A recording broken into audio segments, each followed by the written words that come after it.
The cameras were rolling. John Wayne was repeating a take. The director had called, "Action!" But then a voice rang out. "Duke, I need to see you." Wayne stopped, turned his head, and said one word. "Cut." Arizona. 1975. Late September.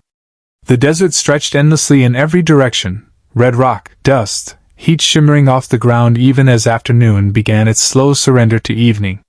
The film was the shootist. John Wayne's last Western. Though nobody on set knew it yet, this would be his final ride into the sunset. He was 68 years old. His lungs were bad. One had been removed years earlier. Cancer. The word nobody said out loud, but everyone knew. They were shooting a simple scene. Wayne on horseback, riding into town. Standard stuff. The kind of thing Duke had done 1,000 times across 50 years of making movies. First take, good. Second take, better. Director Don Siegel wanted one more. Wayne climbed back onto the horse without complaint. The sun was in the right position. The light was golden. One more take would be perfect. Action! Wayne nudged the horse forward. Dust rose from the hooves. The camera tracked him smoothly. Everything was going exactly as planned. And then, from beyond the perimeter of the set, a voice cut through the desert air. "Duke!" Not John Wayne.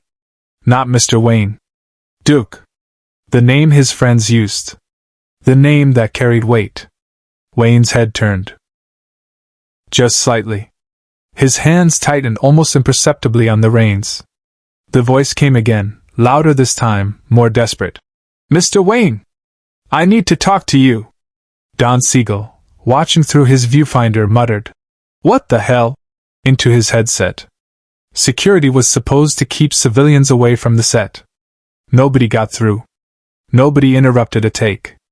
But John Wayne had already stopped the horse. He sat completely still for 3 seconds, an eternity in filming time. Then swung his leg over and dismounted in one smooth motion that belied his age and his missing lung. He turned toward the voice. Toward the edge of the set where security barriers and equipment trucks created a boundary between the film world and the real one. A man was standing there. Late 20s, maybe 30. Thin. Wearing a faded olive-drab military jacket despite the desert heat. Worn jeans. Boots that had seen better days.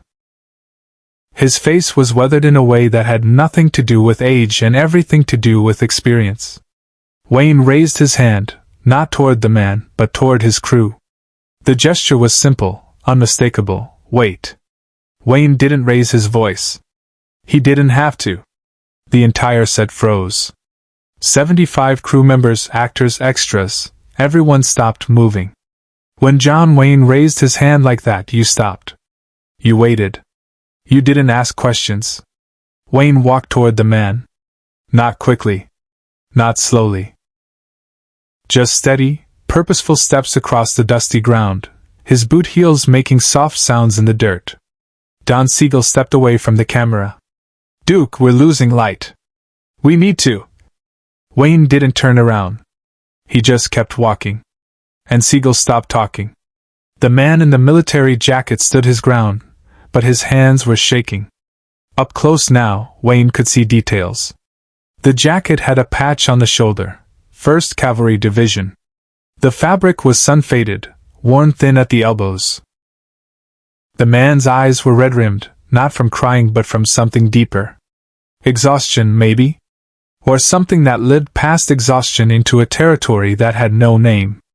Wayne stopped about 6 feet away. Close enough to talk. Far enough to give the man space. "What's your name, son?" Wayne's voice was quiet. The famous drawl was there, but softer than it ever was on screen. "Thomas. Thomas Brennan." "I was." The man's voice caught. He swallowed hard. "I was in Vietnam. I got back 3 months ago." Wayne nodded slowly. He didn't say anything. Just waited. "I'm sorry," Thomas said quickly. "I know you're working. I know I shouldn't be here. Security told me I couldn't come onto the set, but I drove from Phoenix. I've been trying to meet you for 2 days. I needed to. He stopped. The words weren't coming. Or maybe they were too big to fit through his throat. Wayne took one step closer. Take your time. Thomas looked down at his hands. They were still shaking. My brother, Danny. He was in my unit. We were both door gunners on a Huey. November 72. We got hit. He didn't make it. The desert wind moved across the set.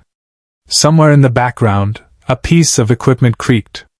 Nobody moved. Before we deployed, Thomas continued, his voice steadier now. Danny made me promise something. He said if anything happened to him, I had to find you. I had to tell you something. Wayne's expression didn't change. But something shifted in his eyes. Tell me what? That you saved his life. Wayne's jaw tightened. Son, I never met your brother. I never served in Vietnam. I know, Thomas interrupted gently. You weren't there. But you were. Subscribe and leave a comment, because the most important part of this story is still unfolding. Thomas reached into his jacket pocket and pulled out a photograph. Old, creased, faded from being carried. He held it out to Wayne. Wayne took it carefully. The photos showed 2 young men in military fatigues, standing in front of a helicopter.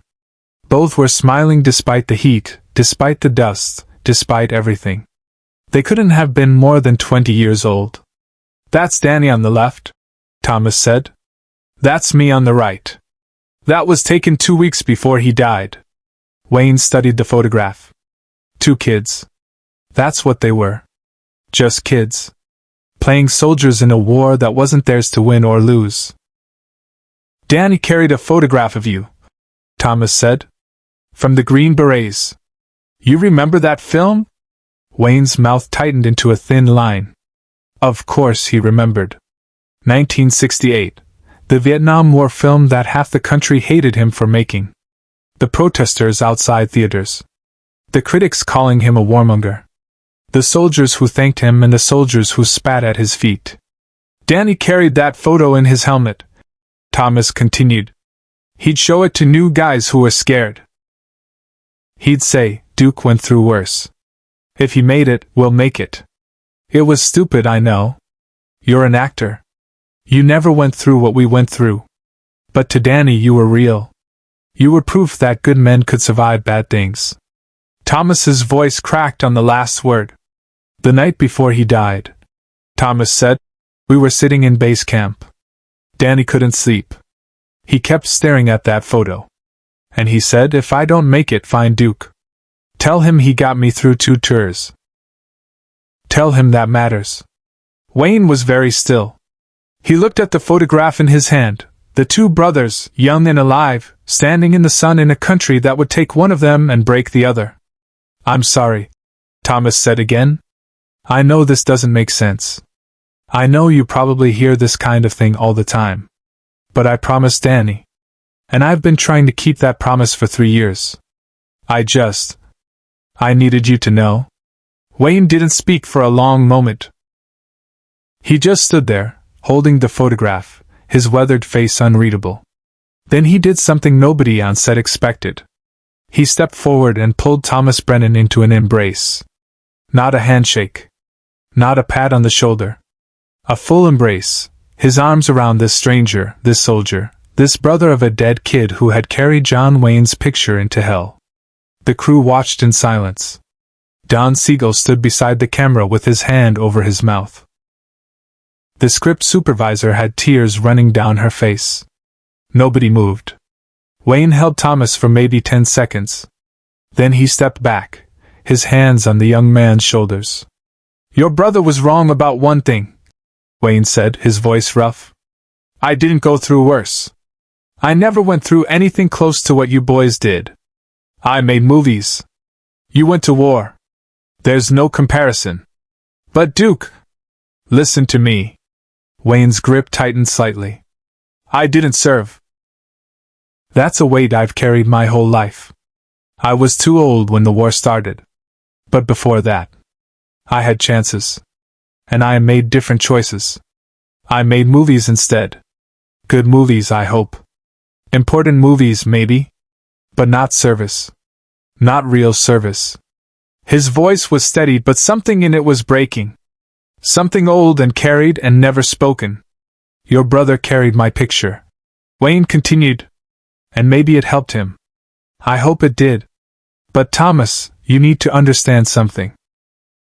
Danny didn't survive because of me. He survived as long as he did because of himself. Because of his courage. His strength. That was him. Not me. He believed in you. Thomas said quietly. Then I'm honored, Wayne said. More than I can say. But you tell me something now. How are you doing? Really? Thomas's face crumpled. For the first time since he'd started talking, the soldier's mask fell completely away.